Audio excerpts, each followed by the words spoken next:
कुरैशी साहब, मैं आपके पास आना चाहती हूँ और एक एक करके मैं प्रश्न करूंगी जिसपे आप छोटे छोटे जवाब देते जाएंगे तो जनता भी समझ पाएगी। सरकार कोविंद कमेटी की रिपोर्ट पर कैबिनेट मुहर लगा चुकी है। विपक्ष कह रहा है ये अव्यवहारिक है। क्या वन नेशन वन इलेक्शन, एक देश एक चुनाव, आपकी नजर में व्यवहारिक है, मुमकिन है? जी बिल्कुल मुमकिन है। लॉजिस्टिकली बस कुछ प्रॉब्लम है, लेकिन इलेक्शन कमीशन के लिए अगर कॉन्स्टिट्यूशन में अमेंडमेंट हो जाती है, लॉ बन जाता है, तो कोई प्रॉब्लम नहीं। जो प्रॉब्लम है वो कि इलेक्शन कमीशन ने स्पेल आउट ऑलरेडी की हुई है। वो उन्होंने क्या बताया है कि इसके लिए अगर 3 इलेक्शन एक के बजाय 3 इलेक्शन एक साथ होंगे तो 3 गुना ईवीएम चाहिए, 3 गुना वीवीपैट चाहिए, मोर सिक्योरिटी, मोर स्टाफ चाहिए। तो ना 3 गुना का मतलब समझिए कि 20 लाख मशीनें ईवीएम और 20 लाख के करीब वीवीपैट है। 3 गुना का मतलब 60 लाख, यानी 40 लाख मशीनें दोनों टाइप की मैन्युफैक्चर करने पड़ेंगी। ये एक दिन में नहीं बन सकती, ये 2 साल 3 साल इसको लगेंगे ही लगेंगे। और उसकी कॉस्ट भी काफी हजारों करोड़ होगी। कॉस्ट बचाने के लिए हम साइमल्टेनियस इलेक्शन की बात कर रहे हैं और इतना एक कॉस्टली एक प्रपोजल लेके आएंगे, तो ये इन्हें में कंट्रडिक्शन लगता है। और स्टाफ वगैरह, ऑलरेडी स्टाफ जमा करने में हमको कितनी मुश्किल होती है आपको अंदाजा नहीं। आप अपने घरों में, अपने पड़ोस में जो स्कूल की टीचर्स हैं जो ये ड्यूटी करती हैं, रोती हैं बेचारी, और उनको आप 3 महीने के बाद दोबारा आप भेजेंगे।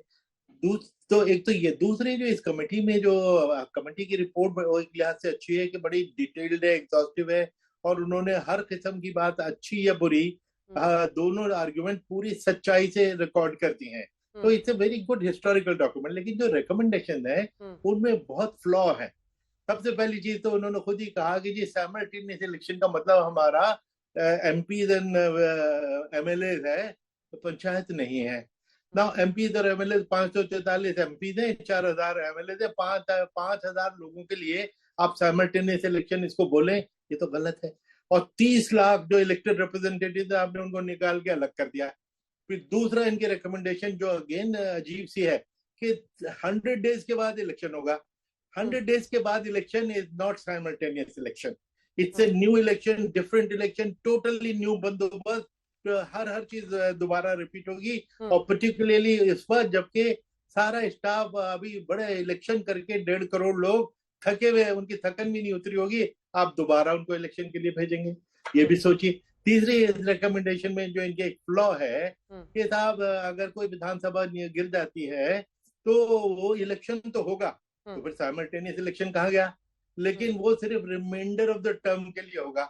उसमें भी मैं समझता हूँ एक आपत्ति है कि अब आदमी करोड़ों रुपए खर्च करता है 5 साल के इलेक्शन के लिए, या करोड़ों खर्च करेगा 1.5 साल, 2 साल और 2.5 साल के इलेक्शन। कुरैशी साहब जी, तो इस नजरिए से तो फिर मुमकिन ही नहीं है, क्योंकि ये एक परेशानी तो हमेशा रहेगी। इसी वजह से तो इससे पहले 1952 से 67 तक 4 लोकसभा और सभी विधानसभा चुनाव एक साथ ही हुए थे। वो तो ऐसा ही हुआ कि जब सरकारें गिरी, इधर उधर हुई, बीच में इलेक्शंस हुए, तब सब कुछ आगे पीछे हो गया। तब तो ये मुमकिन ही नहीं हो पाएगा, तब तो ये पॉसिबल ही नहीं है। फिर कैसे व्यवहारिक है? बिल्कुल नहीं, आपने ठीक कहा, लेकिन यही चीज वो लोग कहते हैं देखो 57 तक तो भी होते थे, बिल्कुल ठीक बात है, लेकिन 57 के बाद ये अलग अलग क्यों हुए, वो भी तो हिस्ट्री है। वही चीज फिर होगी, विधानसभाएं तो फिर गिरेंगी, सरकारें तो फिर गिरेंगी, फिर क्या करेंगे? सपोज 6 महीने में सरकार गिर गई, 4.5 साल तक आप क्या करेंगे? तो वो समस्या तो फिर आ जाएगी। इसलिए इसके से नुकसान ज्यादा है, फायदे कम है। और कॉन्स्टिट्यूशनल अमेंडमेंट इसको होनी है, वो लोग सारी स्टेट उसको अप्रूव करेंगे नहीं करेंगे, अभी तो प्रॉब्लम काफी बाकी है। तो आपकी नजर में यथास्थिति रहनी चाहिए, पहल ना हो? नहीं, मेरे नजर में, बल्कि मैंने कहा, एक दफा मैंने एक पटना पूना में एक सेमिनार अटेंड किया जहाँ 5000 यूथ पार्लियामेंट थी। छत्तीसगढ़ के एक बच्चे ने बड़ी अच्छी बात कही, और उससे पहले भर्तृहरि मेहताब ने ये कहा कि जनता से तो पूछो। तो और उन्होंने कहा कि जनता तो बार बार इलेक्शन से खुश होती है। और इधर इस लड़की ने कहा कि सब जब जब चुनाव आता है गरीब के पेट में पुलाव आता है। अब 60,000 करोड़ पिछले इलेक्शन में खर्च हुआ था, इस बार 1 लाख करोड़ हुआ। ये तो एनीवे इकोनॉमी के लिए अच्छा है कि पॉलिटिशियन का पैसा गरीबों में, वर्करों में, इनमें रिसाइकिल हुआ बटा। तो इसलिए, और एक चीज मैं बता दूं, ये एक बड़ा मिथ फैलाया जाता है कि बिकॉज ऑफ मॉडल कोड सारा काम ठप हो जाता है। आप प्लीज मॉडल कोड डाउनलोड करके देख लीजिए, उसमें सिर्फ एक चीज लिखी हुई है, कोई नई स्कीम आप अनाउंस नहीं कर सकते। आप 4 साल 11 महीने पावर में रहते हैं, आपको वो नई स्कीमें नहीं सूझती। इलेक्शन से 2 हफ्ते पहले नई स्कीमें सूझते हैं और फिर आप इलेक्शन कमीशन को कोसते हैं कि जी इलेक्शन कमीशन की वजह से काम ठप हो जाता है, वो नई स्कीम अनाउंस नहीं कर सकता है। इसलिए कोई काम ठप नहीं होता, ये गलत है। और ये दूसरा ये बताइए, आप नोएडा में रहती हैं या दिल्ली में रहती हैं, तो गाजियाबाद में इलेक्शन हो रहा है या सोनीपत में इलेक्शन हो रहा है, आपको कोई फर्क पड़ता है? सिर्फ इलेक्शन कमीशन बिजी हो जाता है? दुनिया हिंदुस्तान में कहीं भी इलेक्शन हो या पॉलिटिकल पार्टीज को फर्क पड़ता है? जनता को तो कोई फर्क नहीं पड़ता। जो कि जी बार बार हो रहा है, बार बार कहाँ हो रहा है? कहीं असम में हो रहा है, कहीं तमिलनाडु में हो रहा है, केरला में, हुआ करे। ठीक है, तो आपकी नजर में वन नेशन वन इलेक्शन की पहल आपको लग रहा है कि न सिर्फ वो अव्यवहारिक है, उसकी जरूरत नहीं है, बल्कि आप ऐसा कह रहे हैं कि आपको किसी ने शेयर किया कि अलग अलग चुनाव हो तो जनता के बीच में, मतलब अर्थव्यवस्था के लिए भी अच्छा है। चलिए, ये भी एक नजरिया हो सकता है देखने का, दिलचस्प है। लेकिन कई लोग ऐसा मानते हैं कि हमेशा देश और जो नीति निर्धारक लोग हैं वो चुनाव में ही व्यस्त रहते हैं और कहीं ना कहीं कैंपेनिंग होता रहता है। एक आखिरी सवाल आपसे है, जी हमेशा तो कैंपेनिंग होता रहता है, ये एक एक्चुअल इशू है और ये बड़ा इशू है कुरैशी साहब कि आप, जब मैंने प्रधानमंत्री से इंटरव्यू किया तो मैंने उनसे यही सवाल पूछा था, तो उन्होंने मुझे कहा कि जब स्टेट में चुनाव होता है, फेडरल स्ट्रक्चर के खिलाफ जाते हुए मुझे वहां के मुख्यमंत्री के खिलाफ जाकर भाषण देना पड़ता है क्योंकि वहां पर चुनाव है। ये खत्म हो जाएगा अगर मिलकर एक साथ चुनाव हो और सीएम्स के साथ मेरे रिश्ते भी अच्छे रहेंगे, सबके साथ मिलकर हम काम कर पाए फेडरल स्ट्रक्चर में। क्या आपको नहीं लगता कि ये बहुत एसेंशियल चीज है? छोटा सा जवाब। इसके दो जवाब है इसके। एक तो मैं गुड़गांव में रहता हूँ, गुड़गांव में इलेक्शन हो रहा है, आपको नोएडा में पता भी नहीं लगेगा। तो ये कहना कि जी काम ठप हो गया, अगर हुआ तो कहीं गुड़गांव में हो गया, कभी सोनीपत में हो गया, कभी नागालैंड हो गया। इसलिए दूसरे सिर्फ इलेक्शन कहीं भी हो रहा हो या इलेक्शन कमीशन या प्रधानमंत्री जी, क्योंकि वो पॉलिटिशियन है, एवरी पॉलिटिकल पार्टी जो लड़ रही है, और सिर्फ हम प्रभावित होते हैं, जनता प्रभावित नहीं होती। तीसरे जो इस प्रपोजल में एक लैक ऑफ सिंसियरिटी है कि अगर मॉडल कोर्ट से काम ठप होता है तो हिमाचल और गुजरात का इलेक्शन जो हमेशा से साइमल्टेनियस होता था, वो 25 दिन अलग क्यों किया गया? उस 25 दिन एक्स्ट्रा मॉडल कोड लगा रहा, काम ठप हुए, किसने कराए? सरकार ने कराए। तो इससे तो सिंसियरिटी पे क्वेश्चन मार्क हो जाता है। ठीक है, चलिए अब जो अन्य मेहमान है उनको दिखा दीजिए। अनुराग भदौरिया साहब, आप कुरैशी साहब की राय भी देश ने सुन ली, सबने सुन ली, लेकिन सवाल यही है, कई लोग ये मानते हैं कि अगर चुनाव एक साथ होगा तो देश के लिए भला होगा, विकास के कामों में ज्यादा तेजी आएगी, रिश्ते स्टेट और केंद्र के बीच में बेहतर होंगे। आपको क्या क्या खामियां दिख रही हैं? देखिए, आपने सुधांशु जी से ही पूछा था सबसे पहले कि आप बता दीजिए कि वन नेशन वन इलेक्शन क्यों कराना चाहते हैं। तो आरबीआई चले गए, डिजिटल में चले गए, बैंक अकाउंट खोल दिए उन्होंने, वोटर आई कार्ड पे चले गए, सीसीटीवी पे चले गए, सिंगापुर चले गए, अमेरिका चले गए, लेकिन क्यों करवाना चाहती है नहीं बता पाए। इनका तो मात्र एक ही लक्ष्य है, one nation one donation, one nation one party, one nation one man. इनको फेडरल सिस्टम पे यकीन ही नहीं है, ये फेडरल सिस्टम पे यकीन ही नहीं करते। सीधा सा सवाल आपसे पूछा जा रहा है कि भाई आप लोकसभा चुनाव अभी हुआ है, कितने महीने पहले लोकसभा का चुनाव हुआ है? तो आप जब लोकसभा का चुनाव 4 महीने पहले हुआ था, तभी अगर आपको ये करना था तो अगर हम रिपोर्ट देखेंगे सेंटर फॉर मीडिया स्टडी की, 1,25,000 करोड़ रुपए खर्च हुआ, 35,000 करोड़ खर्च हुआ, तो देश का बचता, उसी समय आप करवाते ना। किसने आपको रोका था? अब आप चूंकि 2029 तक आपको रहना है तो 2029 में हम वन नेशन वन इलेक्शन करवाएंगे। क्यों करवाएंगे भाई? करवा लीजिए आप 4 महीने बाद, साल भर में करवा लीजिए, रिजाइन कर दीजिए।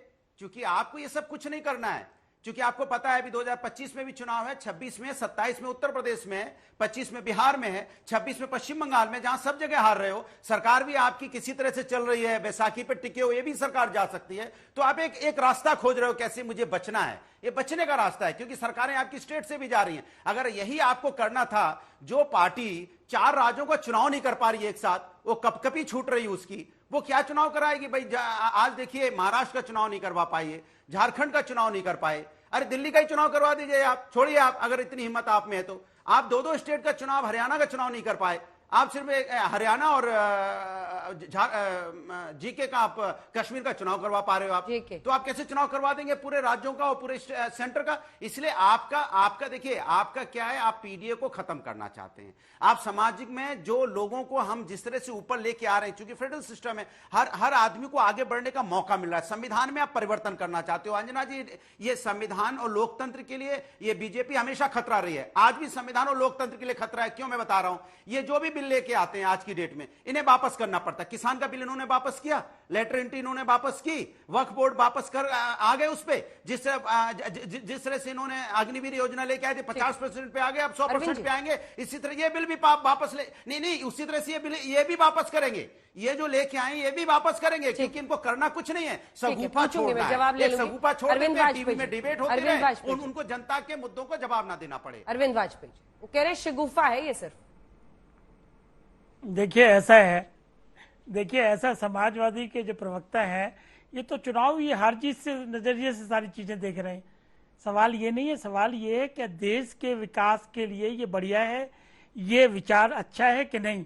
और इनके राम गोपाल यादव जी की मेरे पास प्रेस कटिंग है, इन्होंने सपोर्ट किया इस विचार का, ये आके यहाँ भाषण दे रहे हैं, इन्होंने सपोर्ट बाकायदा किया है। हाँ, कांग्रेस ने अपोज किया है और 9 पार्टियों ने अपोज किया है। और जहां तक अलायंस पार्टनर का सवाल है, आज कैबिनेट में सभी पार्टियों के, एनडीए के जितने पार्टियां हैं, उनके सभी मिनिस्टरों ने अप्रूव किया है, तो अब कैसे अपोज करोगे इसको? और देखिए, इच्छा शक्ति चाहिए। 1 नेशन 1 राशन कार्ड की इच्छा शक्ति थी, हुआ कि नहीं हुआ? चंद्रयान पर जाने की इच्छा शक्ति थी, हुआ कि नहीं हुआ? देखिए, पहले इच्छा शक्ति चाहिए, व्यवहारिक में दिक्कतें आएंगी, लेकिन उन दिक्कतों का रास्ता निकाला जाएगा। अगर देश के लिए ये अच्छा है, और कमेटी, एक्सपर्ट कमेटी बनी 13 लोगों की, देश के माने जाने लोग उसके मेंबर थे, सबसे कंसल्टेशन किया, उसके बाद रिपोर्ट आई है। और रिपोर्ट में अगर ये सजेशन दी गई है कि 1 नेशन 1 इलेक्शन होना चाहिए, और कैबिनेट उसको मान लिया है, इसके बाद पार्लियामेंट में आएगा, और पार्लियामेंट में आर्टिकल 83 संविधान का, 172, 174, 356 सब में अमेंडमेंट किया जाएगा। सब काम संवैधानिक व्यवस्था के हिसाब से किया जाएगा। हाँ, लेकिन राजनीतिक पार्टियां क्या कर रही हैं, कंसेंसस नहीं बनाना चाहती, क्योंकि ये विचार आ गया बीजेपी की तरफ से या एनडीए की तरफ से, और वो इसको लागू करना चाहते हैं, तो इसको अपोज करना शुरू कर दो। ये क्या समझ है? आप डिबेट करिए ना कि इसकी अच्छाइयां क्या है या बुराइयां क्या है, या सीधा अपोज करना शुरू कर देंगे कि वहां की विधानसभा खत्म हो जाएगी, वहां की एमपी को दिक्कत हो जाएगी। दिक्कतें तो हैं, हम कब कह रहे हैं कि दिक्कतें नहीं है? अमेंडमेंट करे बगैर नहीं हो पाएगा, अमेंडमेंट करेंगे संविधान में, डिबेट करेंगे, उसके बाद जाके जब पास होगा तब इलेक्शन होगा। और जहां तक इलेक्शन कमीशन की बात है, इलेक्शन कमीशन की बाकायदा स्टेटमेंट है कि they are willing and ready to hold 1 nation 1 election. कई बार उन्होंने कहा है, और कमेटी के सामने भी उन्होंने अपना विचार रखा हुआ है। देखिए, राष्ट्र हित को आगे रख के चलना पड़ेगा, अपने विजन में उस कमी को राजनीति से अलग करके चलना पड़ेगा, चुनावी राजनीति से अलग हटके कुछ मुद्दों पे आपको खड़ा होने पड़ेगा, और कंस्ट्रक्टिव अपोजिशन का काम करना पड़ेगा, तभी देश के लिए हित होता है, जनता का हित होता है। अनुराग जी, छोटा सा जवाब, फिर मैं सुरेंद्र जी और सुधांशु जी के पास नहीं होगा कि ये मैं तो नहीं, मैं उपाध्याय सुनिए ना, उपाध्याय एक काम कर दीजिए, 1 नेशन 1 एजुकेशन कर दीजिए, 1 नेशन 1 हेल्थ कर दीजिए, 1 नेशन 1 लाइफस्टाइल कर दीजिए ना, हिम्मत है तो। क्योंकि ये जनता से जुड़ा मुद्दा है ना, क्योंकि जनता का फायदा होगा, आम जनता का फायदा होगा, 1 नेशन 1 एजुकेशन हो जाएगा, 1 हेल्थ हो जाएगी, तो जनता से फायदा, जनता की बात कुछ ना हो जाए, सगुफे छोड़ के मुद्दे भटका दो।